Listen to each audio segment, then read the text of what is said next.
Hey, so I get asked a few questions about raw foods a lot, and I'm going to answer some of those questions here.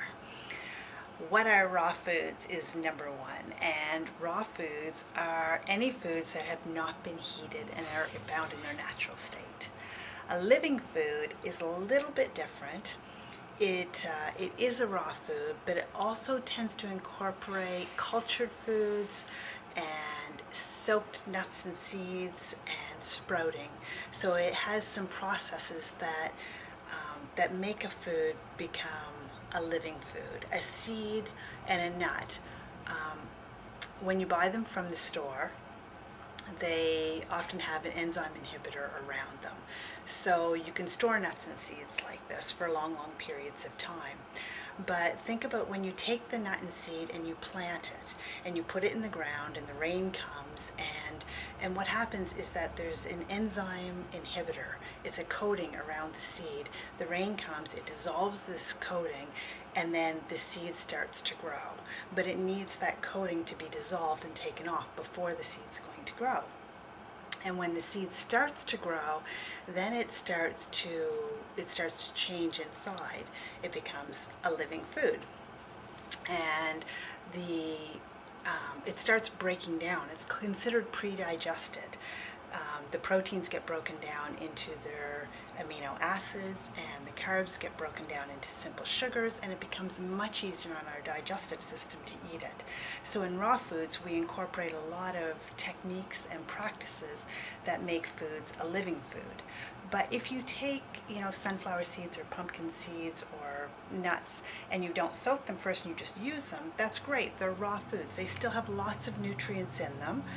But if you soak them first, or sprout buckwheat or sprout quinoa, or use the sprouting and soaking techniques, you create a living food. And the same thing with cultured foods, making kimchi and sauerkraut and cultured vegetables, nut cheeses that are fermented.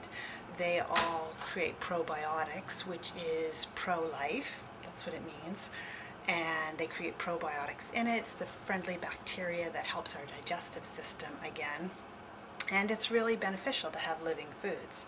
So many raw foodists incorporate living foods into it, and that's the difference between raw and living foods. And it will really benefit your health, all of raw foods, because they're filled with nutrients, they're high in enzymes, and that's the life force, and everything happens in our body with enzymes.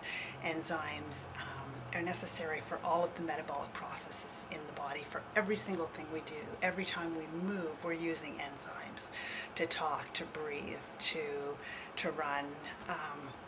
It's all enzyme based. So enzymes are what gives us energy. We have a limited store in our body when we're born, and it can get depleted if we're eating a lot of foods that don't have the enzymes in them. All foods from nature have the enzymes in them that are needed to digest those foods. So when you eat an apple, it has the enzymes that are needed for your body to digest that apple. Great. But if you're eating a chocolate bar from the store, not raw cacao, but just eating a bag of chips, there's not going to be the enzymes in it that are used. So your body has to use its own enzymes, it uses the body's energy to digest that food. So you become depleted in energy. Do you see the connection? And raw foods give you lots of energy. They don't take anything away from you, they just give you more. So you become more energetic, you feel better, all of the systems in your body work better, and those foods just assist you. And that's raw foods.